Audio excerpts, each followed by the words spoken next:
Isaiah's prayer for renewed strength in this new beginning. There are awakenings that don't happen when the eyes open, but when the soul decides to obey a voice that calls from within. Isaiah doesn't speak to a sleeping people in the common sense.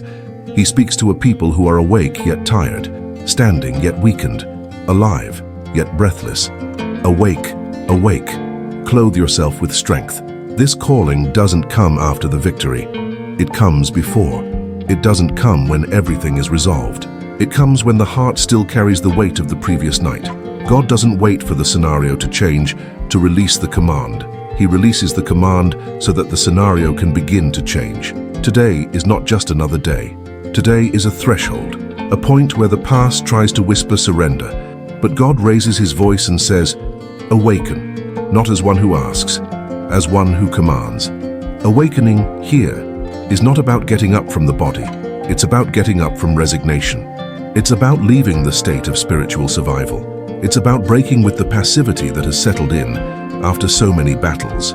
There are people who continue walking, working, producing, but internally they are lying down in fear, lying down in exhaustion, lying down waiting for something external to change. But God doesn't say, wait until you feel strong. He says, clothe yourself with strength. This reveals something profound. The strength has already been provided. It's not being created now, it's available. The problem was never a lack of strength. It was a lack of the ability to harness it. Getting dressed is a conscious act. No one gets dressed by accident. No one wakes up strong by chance. There is a decision involved. There is a response to the call. God doesn't force the clothing, he offers it. He commands the awakening, but respects the act of getting up. Today this is a new beginning, not because everything has become easy, but because you have decided not to remain where you were. There are cycles that don't end with explanations. They end with obedience. Obedience to a voice that says, enough of dragging yourself along. Enough of living with less than I have already released. Waking up hurts because the body gets used to the darkness. The soul adapts to the weight, but continuing to sleep costs more than waking up. Isaiah's call carries urgency. Wake up, twice. Because the first time breaks the inertia, the second establishes permanence. God knows that weariness tries to pull us back. That's why he insists. It's not empty repetition. It's spiritual reinforcement. It's like holding someone's face and saying, look at me, come back. Return to the place of spiritual awareness. To clothe oneself in strength does not mean denying weakness. It means not allowing it to rule. There is a difference between recognizing limits and surrendering to them. God's strength does not eliminate the process. It sustains within the process. In this new beginning, the strength that God offers is not noise. It is firmness. It is not euphoria. It is inner stability. It is the ability to remain whole even when the day tries to shatter you. Something is being restored right at the beginning, not at the end of the day, at the start, before the decisions, before the battles, before the words. God wants to align you before the world tries to mold you. Today, breath returns not as a fleeting emotion, but as an awareness of who you are before God. You don't begin this day begging for strength. You begin it by putting it on. This is the kind of strength that doesn't depend on applause, immediate results, or human recognition. It's the strength of someone who knows they were called to move forward, not to retreat, to stay, not to flee, to start over, not to repeat the same cycle. A new beginning is forming not in the environment but within, and when the inner self aligns, the outer self responds in due time. Today, you wake up. Today, you get up. Today, you dress yourself in strength, not because everything is resolved, but because God spoke, and when God speaks, the day obeys. Isaiah does not speak from a comfortable place. He does not write surrounded by visible results. He does not prophesy to an enthusiastic people. He rises amidst emotional, spiritual, and moral ruins. His ministry is born in a time when the hearts of the people are heavy, divided, weary of promises, and distrustful of words. And yet, Isaiah remains. This in itself is a powerful message for any new beginning, because there are new beginnings that don't arise in favorable environments. They are born in barren lands, and Isaiah learns to be a voice when almost no one wants to listen. The prophet sees kings fall, alliances fail, and the people waver between faith and rebellion. He carries grand visions of God, but lives ordinary days marked by human resistance. Isaiah knows the weariness of speaking profound truths to superficial hearts. He understands the exhaustion of persisting when everything seems stagnant. And even so, he doesn't remain silent. There is something profoundly formative in this. Isaiah is not renewed because the people change. He is renewed because he remains aligned with God. His strength does not come from an outward response, but from the inner conviction that he was called for that specific time, even if it was difficult. This is a type of renewal that doesn't depend on applause. It's the renewal of those who know that obedience is already a victory. Isaiah learns to live between two worlds: the visible world, where everything seems slow, heavy, and exhausting, and the spiritual world, where God remains sovereign, speaking, revealing, sustaining. He walks between what he sees and what he believes, and this requires daily strength. Being a prophet in that context was not an emotional privilege, it was a spiritual burden. Isaiah feels the weight of the calling. He feels the weight of representing God before a people tired of hearing. But it is precisely in this weight that God strengthens him. Isaiah doesn't give up because he understands something essential. The people's weariness doesn't cancel God's purpose. On the contrary, often it is in collective weariness that God releases deeper, purer, and more aligned words. While many succumb to apathy, Isaiah delves deeper. While many become accustomed to decay, he refines his listening skills. While the environment attempts to numb hope, he becomes its guardian. This speaks directly to this new beginning, because not every new beginning happens with high motivation. Some start with a heavy heart, with an overwhelmed mind, with silent but still alive faith. Isaiah teaches that perseverance is already a form of victory, that continuing to speak even when no one reacts is an act of faith, that being faithful in hardship is as spiritual as celebrating in abundance. There are times when God doesn't change the scenery immediately. He changes the messenger from within. He strengthens the inner self, while the exterior still seems the same. Isaiah experiences this. He matures, he deepens. He learns to rest in God's sovereignty, even when the results don't keep pace with the promises. And that's how renewal happens, not as an escape from wear and tear, but as a strengthening within it. Isaiah does not become bitter. He does not become cynical. He does not become indifferent. He remains sensitive. He remains obedient. He remains available. This requires a strength that does not come from the body, but from the spirit. This example is crucial for anyone starting over, because perhaps the new beginning won't come with applause. Perhaps it will come with silence. Perhaps it will come with internal or external opposition. Perhaps it will come with doubts. But Isaiah proves that God sustains those who remain aligned, even when the atmosphere is too weary to celebrate. He teaches us that it's not necessary for everyone to be strong for you to be strengthened. Sometimes God chooses to strengthen you so that you can be the point of balance amidst collective exhaustion. There are people experiencing exactly this right now, surrounded by discouragement, surrounded by negative words, surrounded by spiritually weary environments, and God isn't asking you to change them all. He's strengthening you so you don't get lost in the midst of them. Isaiah remains whole because his source is not the people, his source is God. And when the source is right, renewal happens even in difficult times. This new beginning doesn't demand perfection on the outside. It demands faithfulness within. It demands constancy. It demands the decision to remain sensitive when everything tries to harden the heart. Isaiah not only prophesies renewal, he lives daily renewal in order to continue prophesying. And this shows us that God sustains those who accept to walk with him, even when the path is long. If you feel tired from carrying responsibilities, from being a role model, from being someone who supports others, Isaiah reminds you, God sees, God sustains, God renews, even when the people are tired, even when the atmosphere is tense, even when the results seem slow to appear. God continues to strengthen those who do not abandon their calling. Every day carries unseen decisions, even before its visible challenges appear. Before the words you will hear, before the choices you will need to make, before the pressures that will try to impose themselves. It is at this initial point that Isaiah 41:10 becomes more than a verse. It becomes a practical direction on how to walk. Do not be afraid. God begins by addressing the inner self before speaking about the outer self, because fear, when left unchecked, governs silent decisions. It makes you retreat without realizing it. Adjust your expectations downwards. Accept less than you could live for. That's why God doesn't just say, "I'll take care of it." He says, "Do not fear." This is a command that needs to be consciously applied throughout the day. Whenever fear tries to present itself as prudence, you remember, "Do not fear." Whenever insecurity tries to seem realistic, you realign yourself again. "Do not fear. The reason is not within your purview, because I am with you." This is the prophetic vision for the day. God doesn't promise you'll walk alone until something goes wrong.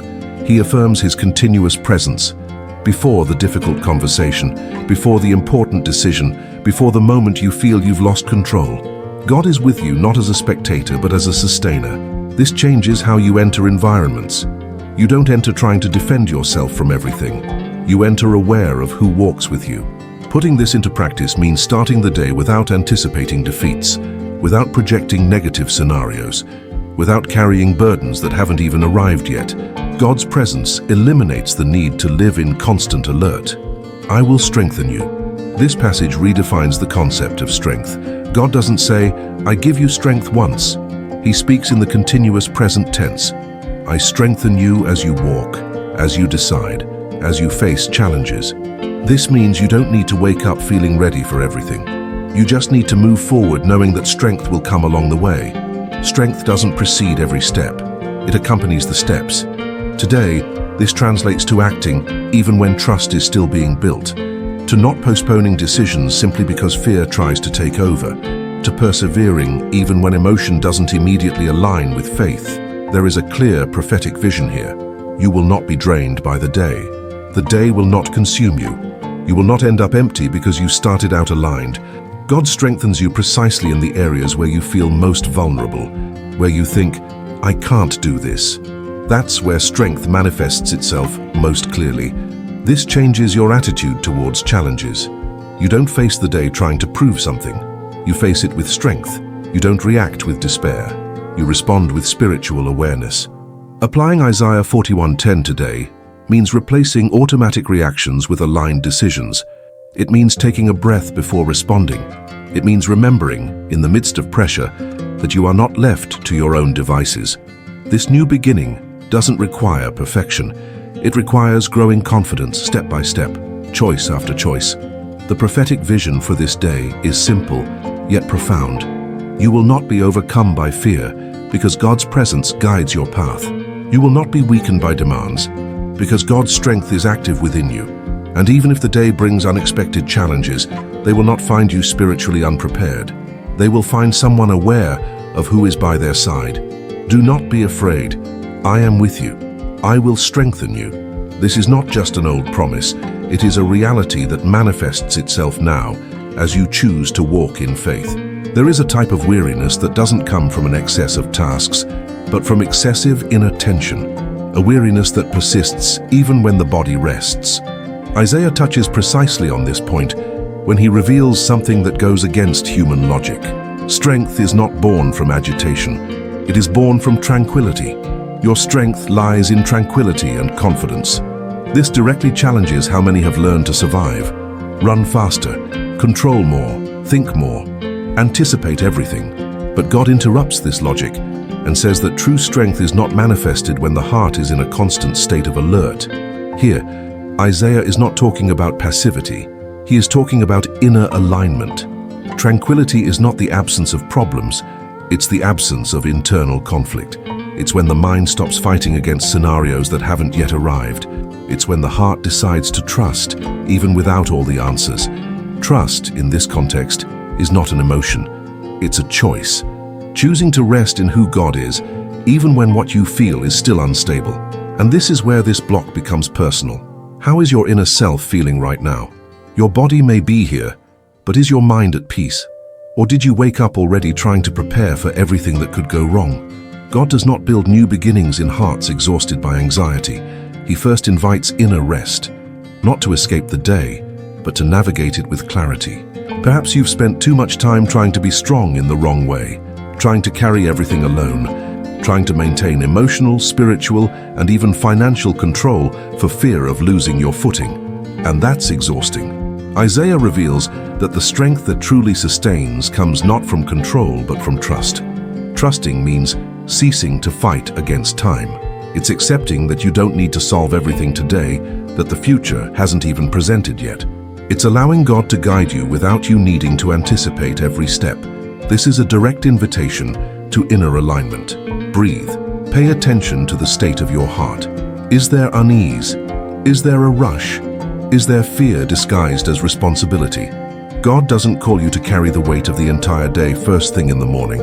He calls you to trust enough to take the next step with peace of mind. And here comes the deeper interaction of this prayer. Are you willing to slow down inwardly to be strengthened by God? Because there are people who want strength, but don't want to let go of anxiety. They want renewal, but won't relinquish control. They want rest, but continue to feed thoughts that steal their peace. Isaiah doesn't negotiate. He states, "Strength lies in tranquility and confidence. Without that, decline is inevitable." This new beginning doesn't require more effort. It requires inner surrender, a heart that chooses to trust even without visible guarantees, a mind that chooses to rest in God instead of wearing itself out with possibilities. Perhaps this is the time to align expectations, to let go of the need for everything to be resolved now, to accept that walking with God includes learning to rest in Him. And if this prayer is speaking to you, if something inside is being touched, it's because your heart recognizes this truth. Sometimes simply hearing these words is already part of the inner healing process. If you feel you need to learn to live this way, with more peace and trust in God, staying connected to messages like this helps keep your heart aligned over time. But above all, remember, the strength you seek is not in doing more. It's in trusting better, in tranquility, in trust. There, strength is born. Lord God, today I stand before you not as someone who has all the answers, but as someone who chooses to wait. To wait not as one who sits idly by, but as one who trusts. To wait not for lack of options, but as a conscious decision to align my heart with your timing. Your word says that those who wait on the Lord will renew their strength. So today, I stand among them, not as someone strong in myself, but as someone who recognizes that all true strength comes from you. Renew me, God. Renew what has been worn down by time, by silent struggles, by accumulated responsibilities. Renew the areas where I tried to keep going without breath, where I moved forward only out of obligation, where I smiled on the outside while inside I was tired. Today, I'm stopping. Today, I hope. Today, I trust. May the renewal that comes from you reach my inner self. Heal thoughts that have become burdensome. Heal emotions that are stuck in the past.